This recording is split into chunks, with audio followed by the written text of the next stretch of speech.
some friends of ours were doing some butchering, and we brought home the bones, which we're going to make bone broth out of, and we're going to render lard. What Rob's working on now is actually going to be leaf lard, and it's the fat that was around the pigs' organs, and so this was surrounding the kidneys. Any fat that was internal is great for doing pastries, making pastries, baking, things like that, because it has no pork flavor to it. So it's phenomenal for pastries, guys. And if you want, you can go half butter in your pastry and half of the leaf lard. And then we'll be also doing, and as you can see, we've got it on a colander here, and I have my pan here, and this is going to go into our oven, and it'll take probably 6-8 hours to render. And so it has no water added, nothing, so it'll actually last and store well for a long time. It's the liquid that can turn your lard rancid. Lard does not have as much shelf time as something like tallow, and it has something to do with the different fats, and I'm not real sure which, because this is the first time we've done this. I bought lard in the past, real pork lard, many years ago at the grocery store, but this is the first time we've been able to do and render our own lard. I'm really excited. And this will be rendered in the oven too.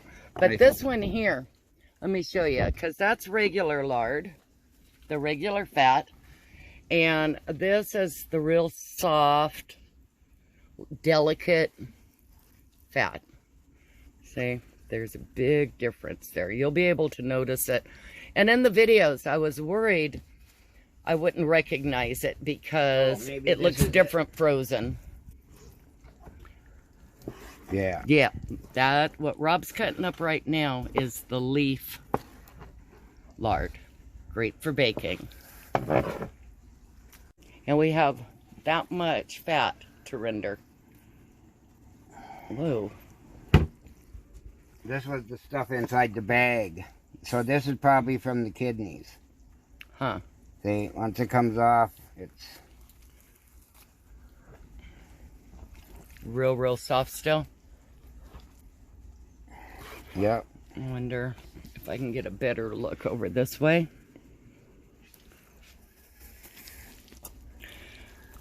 And lard has a whole lot of vitamin D. And yep, it's good to get it naturally outside or in your vegetables and from what your hogs or pigs eat. And so this is natural occurring vitamin D.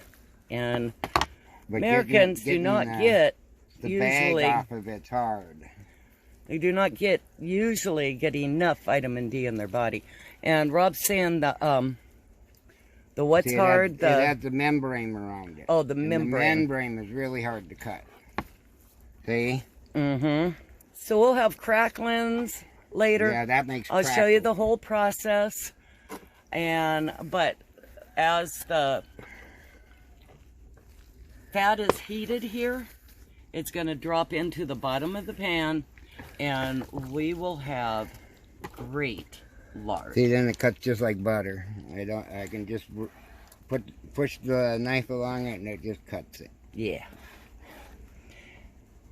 Job would be a little easier if you have room to partially freeze it or chill it.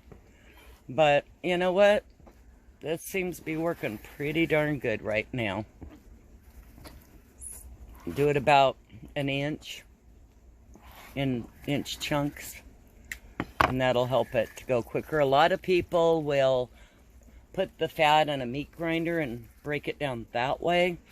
I don't want the cleanup mess, especially with our hot water situation. Until we get my kitchen redone and my plumbing redone, that means a lot of boiling water. So I like that we can, this is actually easy enough to just cut. See, Rob's scooting it off the membrane that way, and it works really nice. See, it just kind of slides off.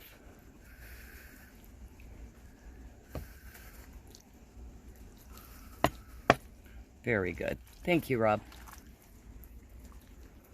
If you wanted to do seed oils, you have to be able to grow a lot of it, and it takes a lot. And then you'd have to be able to press the seeds into an oil, and that's not going to happen for us. So we're going back to ancient times, rendering fat, using fat to cook with. And it doesn't, like I said, the lard doesn't have the long shelf life that beef tallow has, or the chicken suet. I think that's how you say it. Suet. But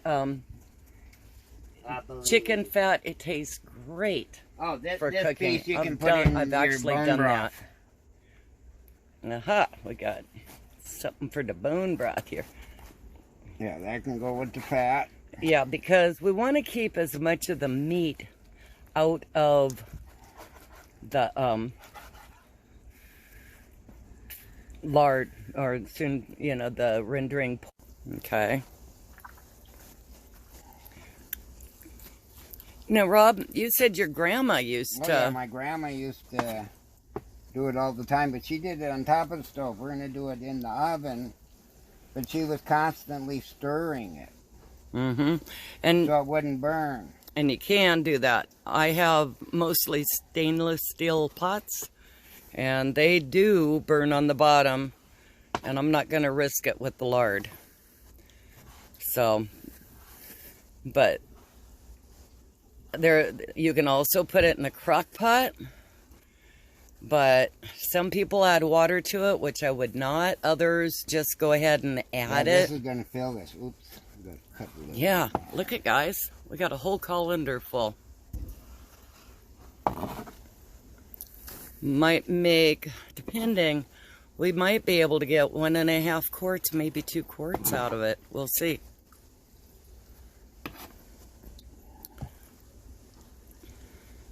There's a lot of membrane, but a lot of it's still attached. You can squeeze off. Maybe.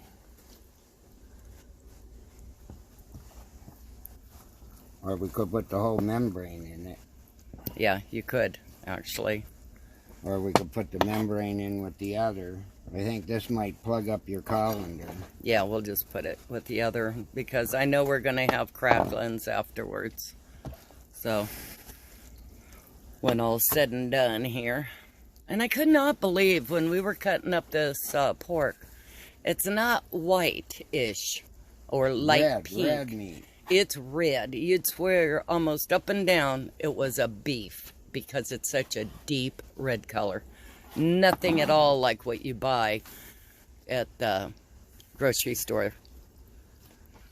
Cooking a bit. But see how dark that is compared to the white? The pinkish like white. Almost a half of this fat was actually that stuff, babe. I already took the rack out, Okay, good. So we're about ready here to go ahead and put this into the oven. So we got this. We're going to get this in the oven. I turned it on to heat up the oven to 250.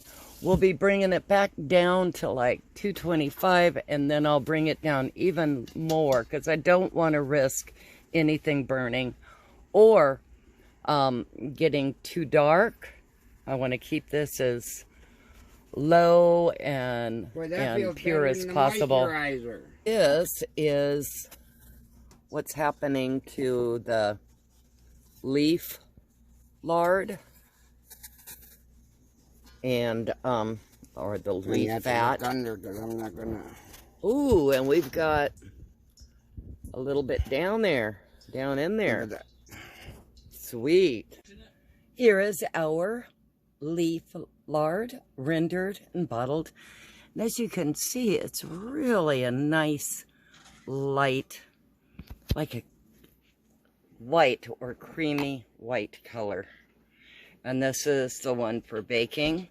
And this one too is pretty light. You can see it, but that's the second rendering of the leaf lard. So it's not as like pure. This one is more cooked. So there you got it, guys. Pork lard. And this is for baking. This is for baking pies and things of that nature, like sweet pies, fruit pies, things like that. Have a wonderful day. Like, subscribe, and if you like off-grid projects, ring that bell. Mwah, have a beautiful day.